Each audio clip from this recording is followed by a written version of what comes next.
If I'm in the hunt, well, browsing Deconet for a vintage Louis Vuitton bag, what should I know before purchasing one?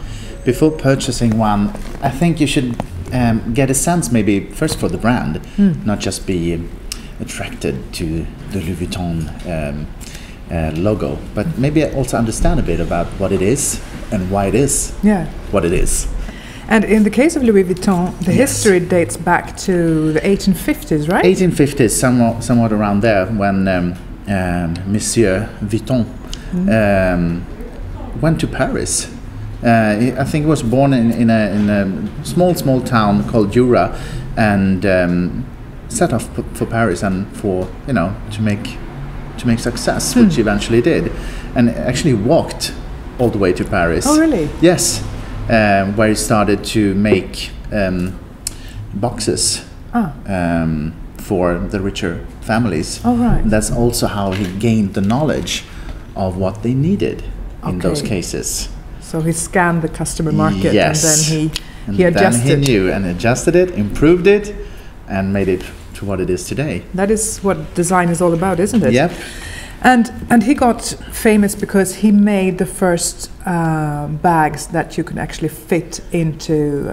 Yes, you could put one on top of the other one.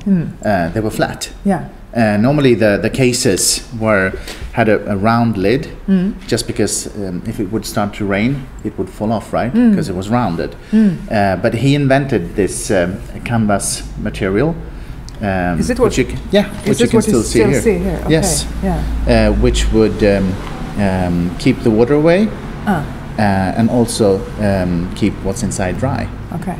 And obviously, it's much easier to put one on top of the other one if the one beneath is flat. Of course. So it was kind of revolutionary at its time, right? Yeah.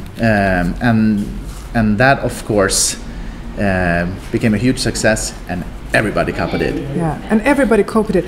That's my next question. How can I separate a fake one from a real Louis Vuitton bag? Normally, I say quality never lies. There's just something about really high-end quality stuff that you can just see and feel that it can't be a fake.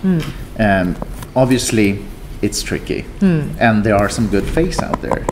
So how to tell if one is authentic or not? Could you show me? Yes, there are some simple ways of how you can actually detect if it's a copy or not. This is obviously original one, and always when it comes to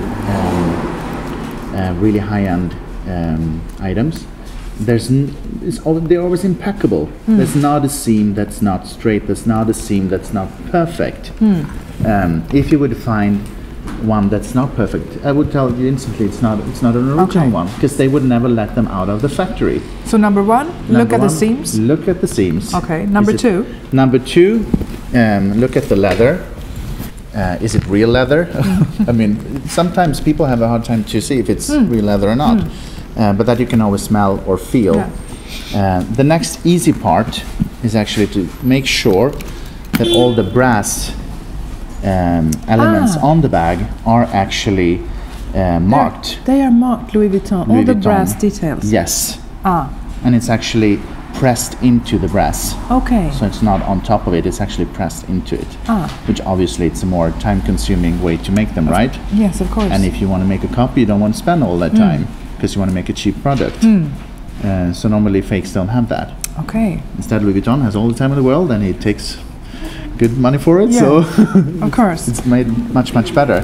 And there is now a huge market for vintage Louis Vuitton bags. Yes, actually some models will actually charge more once they are vintage than they cost new in the store. Is that because they're no longer in production, or they're still in production, but they have the vintage look. They have the patina. They have the patina. It's something that maybe you inherited or that you've had all your life, right? It's not something that you just, woke up one morning and went to the Louis Vuitton shop and bought it, because that's easy if you have the money.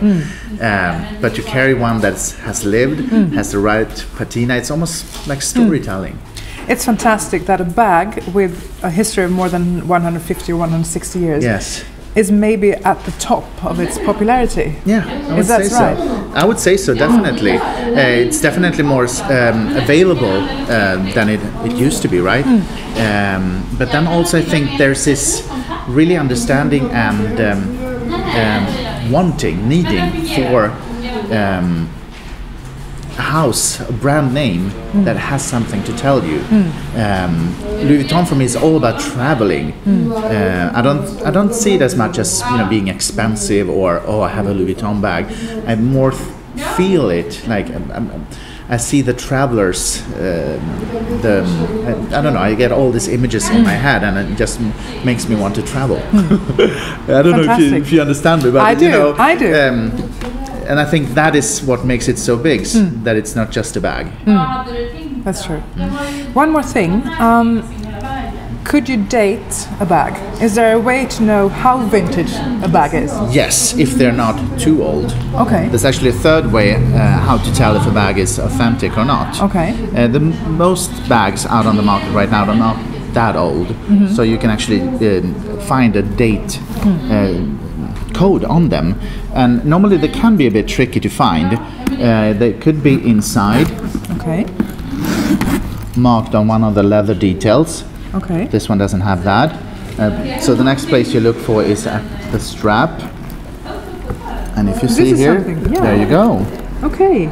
And there is a code, and it's actually not just a date code, but also tells you in which country it was produced. So how do I read it? SP means? SP would mean that it's made in France. Okay. They changed that obviously during the years also to make for the copies, the one that copies them, to make it harder for them. Okay. And then you have a 4-digit code, which tells you actually which month it's made and what year.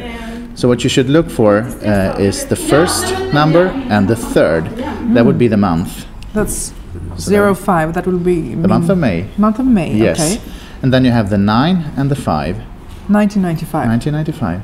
Clever. There you go. So then you know how old it is.